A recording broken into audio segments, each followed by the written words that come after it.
Baker Mayfield passes concussion tests. The honeymoon is still on for Norman residents who drive in text, and a progress report on the Dirty Bird. This is OU Nightly.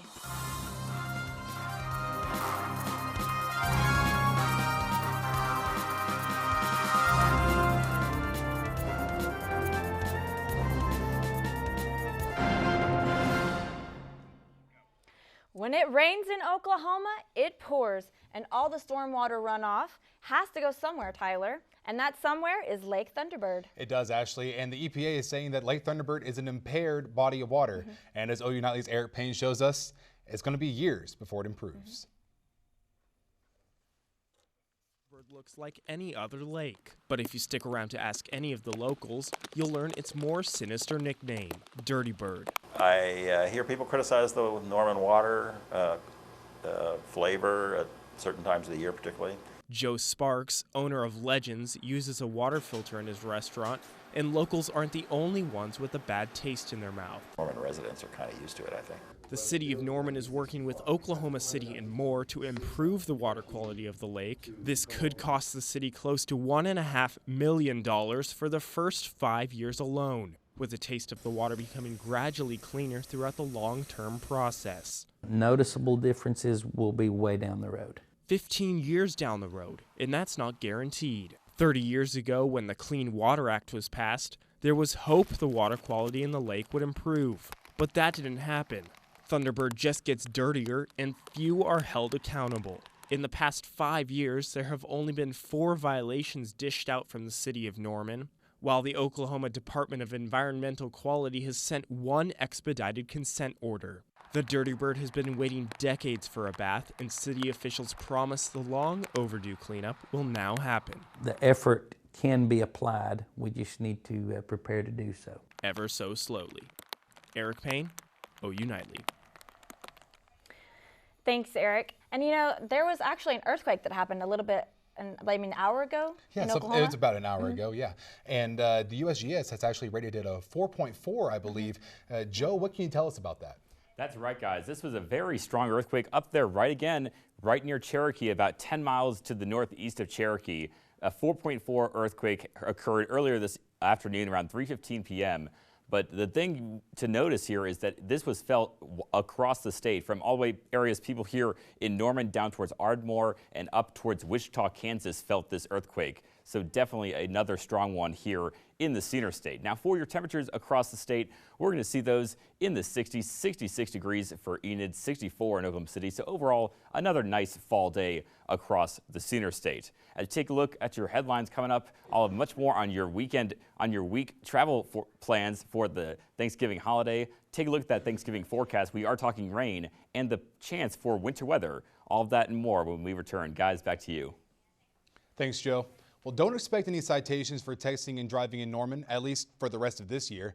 The Norman Police Department says it has issued no citations for texting and driving since the law went into effect on November 1st. And during the rest of the year, NPD will be training its officers to spot violators and enforce the new law. And Norman's bus service is improving services, especially for riders who live far from the OU campus. The Cleveland Area Rapid Transit CART is adding more stops along its lines and is running buses later into the night. Construction on OU campus has closed many parking lots and turned some OU students, faculty, and staff into bus riders. CART says these changes will make bus riding easier and more convenient for its customers. For more information on CART or its routes, visit ridecart.com. And OU Nightly's Nola Allinger joins us now in the News Center with the latest on the death of an Indianapolis pastor's wife. Nola? Thanks, Ashley. Police in Indianapolis today charged 2 men with the murder in the fatal shooting of Amanda Blackburn, the pregnant wife of a local pastor. Jalen Watson and Larry Taylor Jr. face a number of other charges as well. Online court records show that Taylor faces 13 separate counts and his partner faces 10. Brussels will remain on the highest alert level, says Belgium Prime Minister Charles Michel today. Michel urges his population to remain calm, even after an explosive belt was found in a Paris suburb today. Brussels, the country's capital, which houses the headquarters of the European Union and NATO, faced a serious threat of attack, says Michel. These increased security measures have practically shut down the city, with schools and the subway system remaining closed. The rest of the country is on the second highest alert level. Meanwhile, in Mali, President Ibrahim Boubacar Keïta spoke out today calling the world to unite against terrorism. This announcement comes just 3 days after gunmen killed at least 20 people at the country's Radisson Blu Hotel. Mali has declared a 10-day state of emergency, which began today. And Michigan Congressman John Conyers announced today he's running for his 27th consecutive term. The 86-year-old Democrat was first elected in 1964. Ashley, back to you. Thanks, Nola. There continues to be a teacher shortage in Oklahoma even after the school year has started. The Oklahoma State Department of Education has approved 948 emergency certifications since July, but Enid schools still need teachers. Enid Public Schools applied for 18 emergency certifications just this year.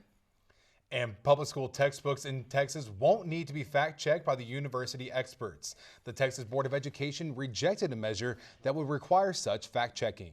The measure may have been proposed after a complaint about the use of the word workers in place of slaves in a newly approved geography book.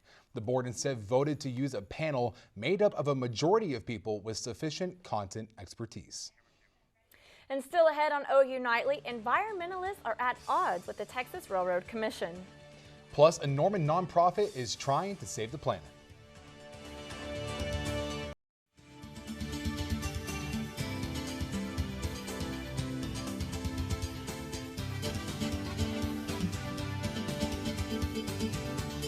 Environmentalists are calling out the Texas Railroad Commission, the agency that regulates the state's oil and gas industry. Some say the state doesn't track wastewater spills and that some companies don't even notify the state when they have a spill. An environmental organization says chances of wastewater spills have increased because of the industry's reuse of water in frac jobs. According to a report by Reuters, Yellowstone National Park proposed to reduce its bison population by 1,000. The proposal is to gather up those animals this winter and to offer them to Native American tribes for slaughter.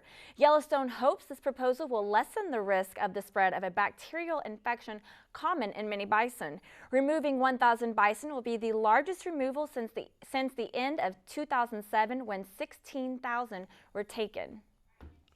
And a lot of Earth-based environmental projects get underway at the crack of dawn.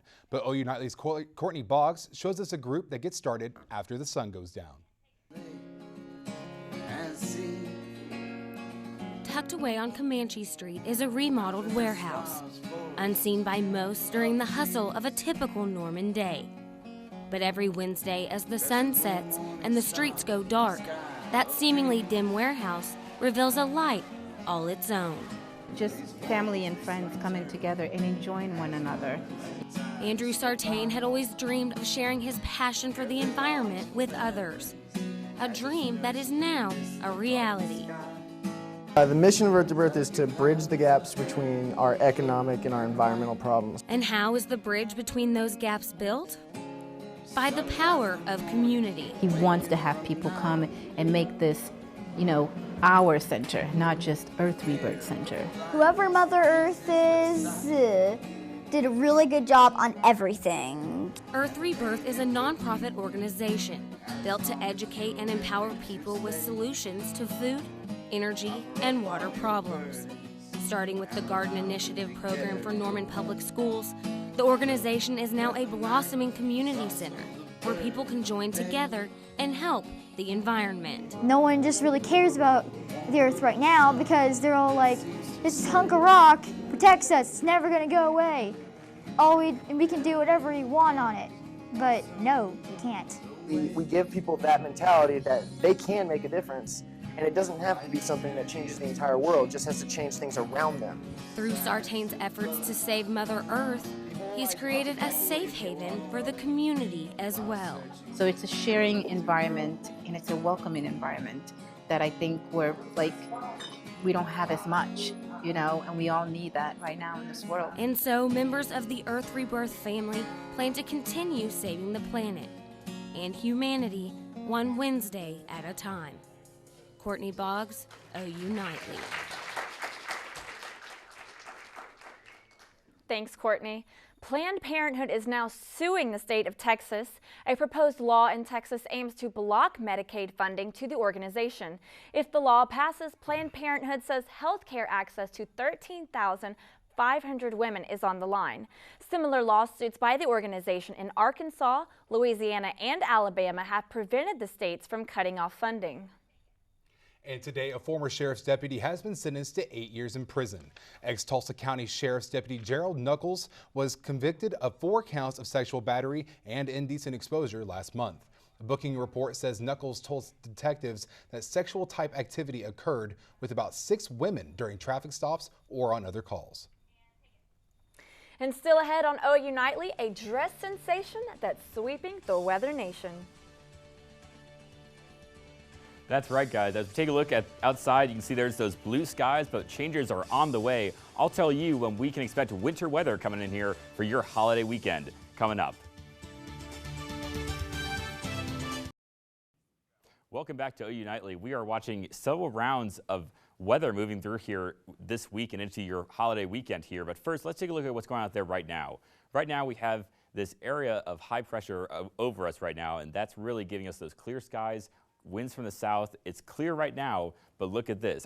Our system that's going to impact us later in the week isn't even on shore yet. Here it is on Tuesday morning time frame. This is going to continue to move through here by Thursday evening into Friday morning time frame. It is through here, and with the frontal passage, it is going to spark some thunderstorms along this line here. So Thursday and into your Friday time frame looks to be a rainy one, and then transitioning over to snowfall on Friday night into Saturday. So definitely want to keep that in mind. If you're going to Bedlam this weekend, it's going to be a rainy and cold one out there. Now, take a look at your precip chances for our first system coming in here on Thursday time frame. We're looking at an 80% chance of showers in Lawton. Everywhere else, basically 100% chance of showers and storms out there. Again, this is a very strong cold front, and it could bring some potentially severe weather with the risk of some damaging winds out there. As we take a look, though, at your winter weather, we're talking for Saturday morning, so this is Bedlam, folks. We're looking at snow across northwestern Oklahoma, a mixture of rain, snow, and freezing rain, mainly across central and western portions of the state. So areas such as Elk City, Enid, Stillwater, getting in on some mixed precip with this system here, and then everywhere else is just rain across eastern Oklahoma. Taking a look, though, for this evening, we're going to see those temperatures dropping back into the 40s and 30s out there, 39 in Enid and 41 in Norman. So those heaters are going to be on because it's going to be a cold one out there. As we go through the day tomorrow, again, we have that high pressure in place, bringing in those winds from the south, so making it a lot warmer out there. 62 degrees, 61 in Norman, and 63 degrees right there in Lawton. So a great fall day across the Sooner State. Now for your Tuesday, looking at mainly increasing cloud cover, 61 degrees, and those winds will be strong, gusting from the south at 10 to 20 miles per hour out there. For your Wednesday, looking at 30% chance of rain on your Wednesday time frame. Then Thursday, there comes that system Thursday through Saturday. That's really going to stick with us and bring those temperatures. Look at that. By Saturday, we're only seeing temperatures in the 30s, 37 degrees for your Friday, 36 on your Saturday time frame. So again, it's going to be a chilly one. The good news is, though, we are seeing temperatures warming back up into the 50s as we go into the first part of your work week next week. So definitely going to be an interesting one in Stillwater this weekend. I won't be going to the game, but hopefully you guys stay dry and warm, I wish, but no. Thanks. You're welcome. I mean, it's exciting about the weather for right now and next week, but this week is going to be really cold. Yeah. I'm not looking forward to that. No, it's not going to be fun. Not going to be nice for the travel weather going on out there. No, absolutely Definitely not. But thank you, Joe. Yeah, absolutely. Thanks. And now we have Hunter McKee with a look at sports. Thanks, Ashley. The Cowboys are finally back in the win column, and we'll have the latest on Baker Mayfield's status for Bedlam. Sports is straight ahead. Well, welcome back. Well, for the Oklahoma football team, there's good news going into Bedlam on Saturday. The Sooner star quarterback Baker Mayfield passed concussion tests and is expected to play against the Oklahoma State Cowboys. Baker Mayfield's injury happened on this play against TCU in the second quarter. Shake and bake, scrambling around, buying time, makes 2 defenders miss. But as he's going down, TCU linebacker Ty Summers spears him right in the back of the head. Mayfield played the rest of the half, but told doctors at halftime that he was experiencing some head trauma, so they kept him out for the second half. I'm tough. I'd run through a brick wall for my team. Obviously, I don't want to come out of the game. It killed me to sit there in the second half and watch from the sideline. But I mean, that's the kind of thing you have to deal with when you're an athlete, and that's when the guys don't report stuff, is because you know you're in your spot and you don't want to get it taken away. But so when they kept asking me, and then the symptoms that came up, I told them, and then they followed the protocol. I mean, you see the stuff nowadays. You have to follow the protocol, and obviously I would have liked to have played. I said that, but I have to tell them when something's wrong. I mean, there's stuff here and there, nicks and bruises, where you're going to hide it, where it's not something serious and you don't need people to worry about it. But stuff like that's pretty serious nowadays. And so when they ask about it and they're trying to take care of you, you got to let them. And the game came down to this two-point conversion with the Horned Frogs down one. Quarterback Brom Kohlhausen's pass is batted down by Stephen Parker, and the Sooners hold on for the one-point win. OU keeps its college football playoff hopes alive. I mean, really, it was just going to be on me. You know, I was on my man the whole time, and, you know, it was either, you know, go get the quarterback or, you know, leave my man, or stay on my man and, you know, have him, you know, have a chance to actually just walk in or run into the end zone. So, you know, it was just a decision I had to react to, and, you know, thank God I made the right, you know, reaction. For an extended look at last Saturday's win and a preview of the Bedlam game, be sure to watch Sooner Sports Pad this week. Haley Huey joins us with more. Haley?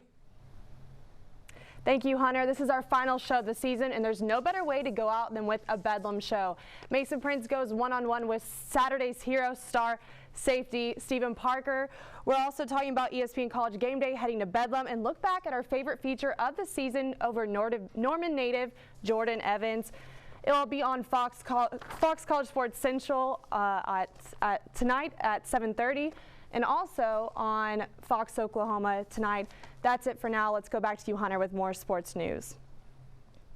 Thanks, Haley. One OU Hoops note, guard Buddy Hield was named Big 12 Player of the Week today. Hield averaged 27 points per game and 2 wins for the Sooners last week. And the Thunder took on the Dallas Mavericks last night. And OKC, let's go straight to the fourth quarter. And here comes the Thunder, and Russell Westbrook off the steal throws it down for the slammer. And Russell Westbrook again on this play late in the game steps up and nails this jumper for the 3-point lead. Thunder hold on for the win, 117-114. And Tony Romo is back, folks, playing the Dolphins in Miami. Second quarter, Ryan Tannehill for the Dolphins throws it right to Rolando McClain for the 12-yard pick six. That's the first score of the game. Then first play of the fourth quarter, Romo finds Dez Bryant for the 16-yard clincher right there in the back of the end zone. Cowboys finally win again, 24-14. So we talked about the Sooners, and it's thankful for them that they got their star quarterback Baker Mayfield back, especially for a big-time game coming up in Bedlam. Yeah, I'm especially happy to have him back, not just because I think he's so wonderful, but I love watching him play. He's such a wonderful athlete, and he always makes something happen. No matter what he's doing on the field, he always makes a play. He makes it happen. He does. It's really good reads, really good decisions by Baker. He's really good at ad-libbing on those plays and making things happen when they need to. And he's so tough that he gets the other players so pumped up on the team. They want to play hard for him. You know, Striker's hashtag is I don't get tired. Baker Mayfield never gets tired. No. The dude's all over the place, and we're always happy to see him out there on the field scrambling around and making plays for the Sooners. Yeah. Thank you so much, Hunter. Thanks, Hunter. And female meteorologists get swept up in the latest viral dress sensation. Straight ahead on OU Nightly.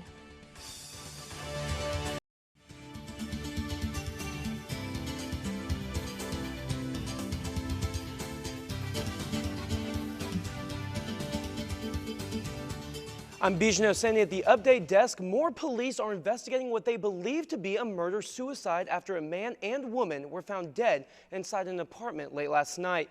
And Tulsa police found Lyndon Johnson yesterday morning in Farmers Branch, Texas. Johnson owned several Tulsa Church's chicken restaurants. His life was thought to be endangered, and he had been missing since 15 of his restaurants were closed Tuesday by the Oklahoma Tax Commission.